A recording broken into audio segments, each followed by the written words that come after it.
রাজধানীর তেজতুরী বাজার এলাকায় স্বেচ্ছাসেবক দলের এক নেতাকে গুলি করে হত্যা করেছে দুর্বৃত্তরা। বুধবার রাতের দিকে বাজার সংলগ্ন একটি ব্যস্ত সড়কে এ ঘটনা ঘটে। প্রত্যক্ষদর্শীরা জানান, হঠাৎ মোটরসাইকেলে আসা অজ্ঞাতনামা কয়েকজন ব্যক্তি খুব কাছ থেকে গুলি করে দ্রুত পালিয়ে যায়।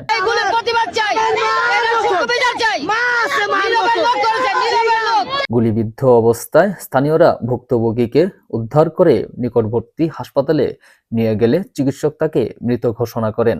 নিহত ব্যক্তি স্থানীয় স্বেচ্ছাসেবক দলের রাজনীতির সঙ্গে সক্রিয়ভাবে জড়িত ছিলেন বলে দলীয় সূত্র নিশ্চিত করেছে।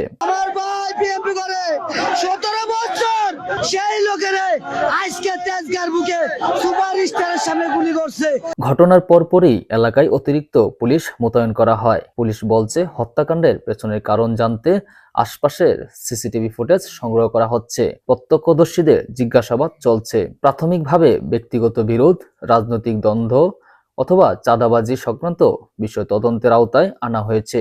এই ঘটনায় স্থানীয় রাজনৈতিক অঙ্গনে তীব্র প্রতিক্রিয়া দেখা দিয়েছে। সুষ্ঠু বিচার হোক, এরকম ঘটনা আগেও ঘটছে, এখনো ঘটতেছে।